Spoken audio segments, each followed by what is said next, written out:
Това е Метковият мастер-шеф, докато някои влизат с вяра в себе си. Здравейте, защо влизате в Метковия мастер-шеф? Да, готвя. Какво смятате да сготвите? Конкуренцията. Други влизат за победата.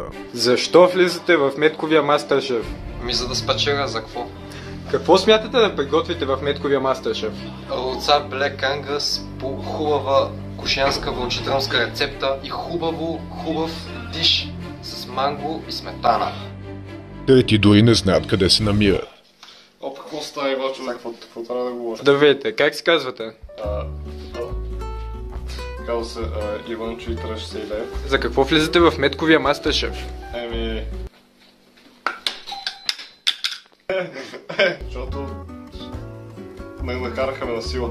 Казаха ми, че дойдеше. Да, добре. Какво смятате да сготвите в Метковия мастер-шеф? Трябва ли да казвам? Ами, не искате ли? Ако е нецензурно. А пък други дори не знаят какво ще готвят. За какво влизате в Метковия мастер-шеф? Ами, за самото предизвикателство, за да сготвя някакви вкусни ястия и реално за спъна, нали? Какво ще приготвяте? Ами, аз мятам да приготвя... Какво беше, бе? Тортиля с ориз, чедър, кайма и салата. Но дали тези участници отговарят на изискванията на шеф Метко, те първо следва да разберем. Участниците имат 2 часа и половина да приготвят ястията, които ще сервират на шеф Метко. Всеки един участник трябва да направи 2 ястия, каквито и да са те.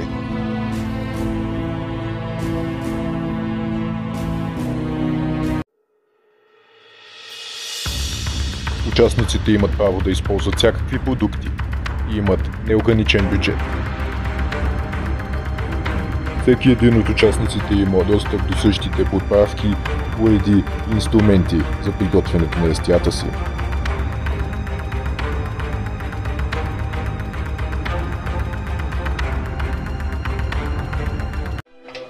Опа, Иванчо, какво готвим? Докато някои се поддават на стреса, други вече привършват с техните ястия, а трети вече ги опитват. Всеки участник показва изумителни умения и познания в сферата на готвенето. Ястията на участниците се различават много едно от друго, но кое ще е най-доброто, тепърва следва да разберем.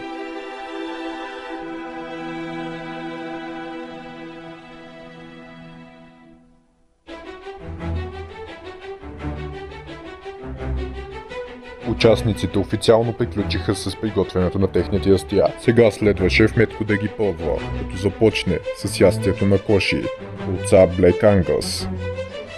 Долу е мазно, между другото.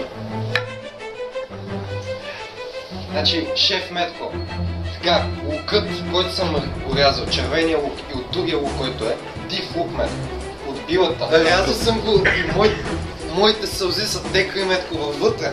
Вътре има моите сълзи. Слагал съм... Какви са съставките? Значи са телешко месо, Black Angus. Така, Денвър стек. Телешко, така. Чесън, лук, червен лук, майонезата на пламен. Майонезата на пламен.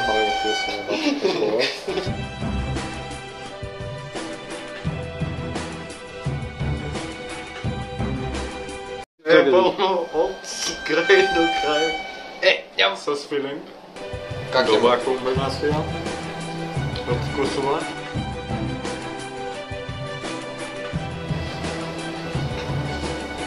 Последното нещо. Мисля, че си прекалил с маслото. Ще му дам 9 от 10. Сега шеф Метко ще опита десертът на коши, който е съставен от сметана и манго. Специално шеф Метко. Това е много масло. Значи, сега, това е специален, супер импровизиран десерт. Виждам, Искам... личи си. Да, това е супер импровизиран десерт с манго, сметана и мляко. Звучи ми сякаш си се сетил за това в последната секунда. Както казва ДМДП, точно така. Да го пробвам. Текстурата му изглежда ужасно. Еми, Вкусът му е само на манго, с леко привкус на сметана. верно. Чертът е 3. А визията е 1. Това на визия е солидно 8. В крайна сметка, шеф Метко реши да даде на Коши 21 точки, което за сега го слага на първо място. Но сега е време той да опита ястието на Мешо. Шеф Метко, Какви са ястията? ами имаме салата с маруда, морков и чушки и и мешо гирус, който съдържа кайма, чедър, също сос, нали, под формата на кисело мляко и част от салатата. С други думи си ми сервирал салата и гирус, в който има салата. Да, той ето е да... Да. Добре. Да пробваме. Първа забележка. Много е масло. Както можете да видите.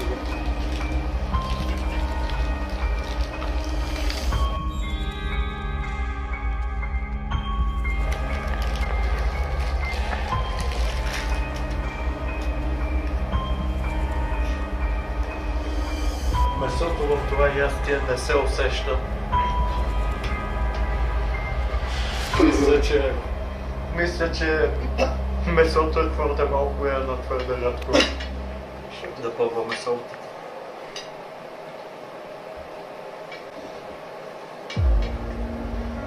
Салатата ми хареса повече като е сама. На вкус салатата е като всякаше от магазина. Суми думи 4.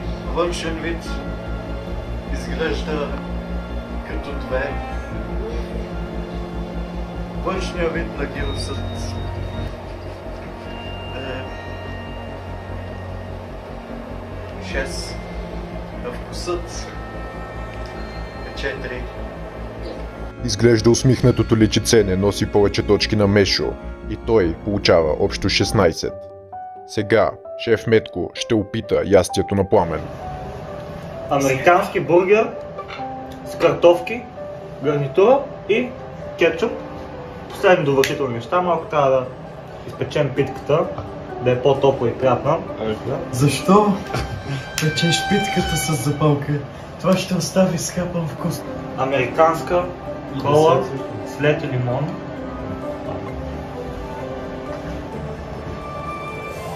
Лятна торта с кисело мляко, бисквити и какао. Бургерът изглежда обещаващо. Напробваме.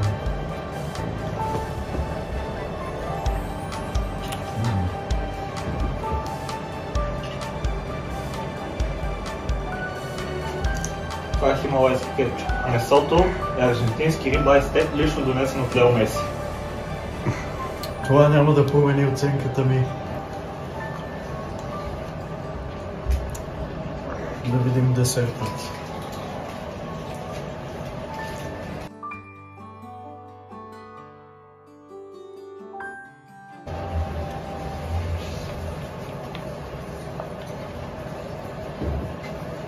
Първо, оценката ми към бургерът с картофките.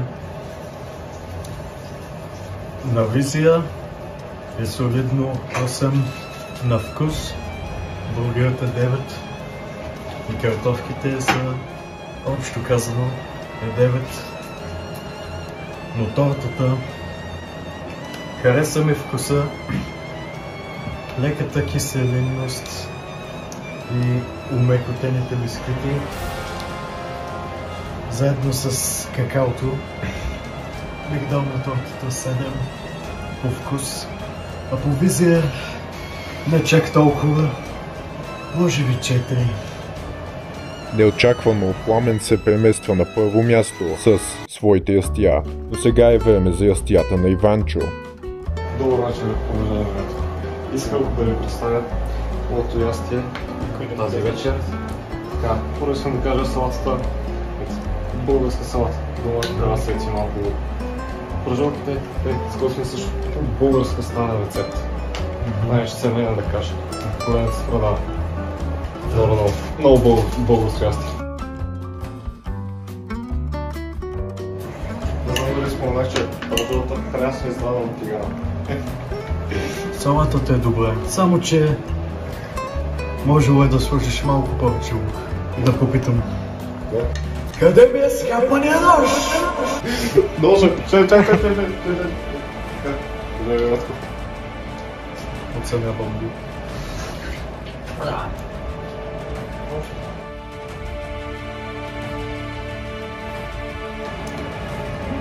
Иванчо, салатата визуално е 4, на вкус е 5, защото е леко безсолна. А пържолата визуално е 6, на вкус е твърде суха сякаш. Прекалил с печенето. Съм човек на изкуството, колкото да не ме видя в него. Опитвам нови неща. Сълта е моето платно за рисуване. На вкуси да имам. Махай се от кухнята! В крайна сметка шеф Метко не оценява умението на един човек да се подмазва, а това да готви.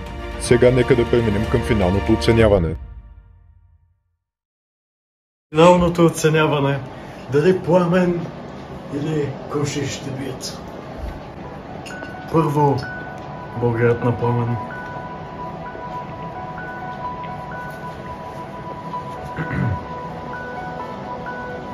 Отново солиден на вкус. Картофите.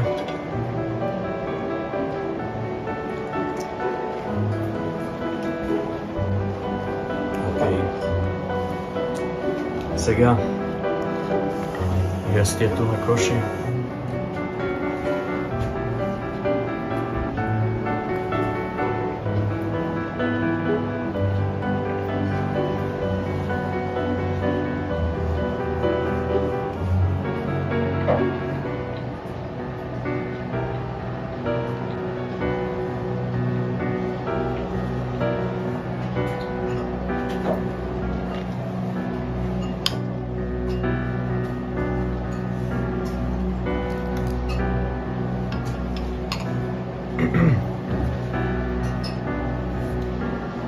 Финалният победител е...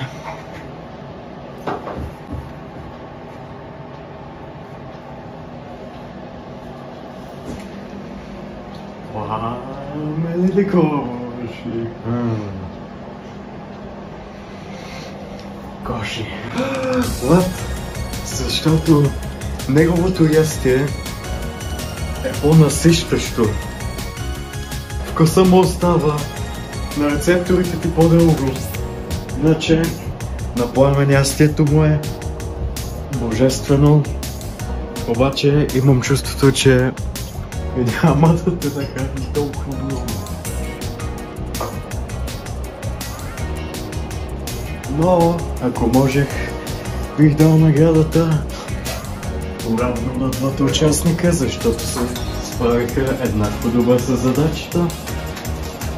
Освен визията на десерта на Коши. И така, Коши се справи добре. Благодаря, шеф Метко. Ето твоята награда. Благодаря, шеф Метко. Много съм благодарен, че ви оценихте моето ястие. И най-много ви хареса. Шеф е много.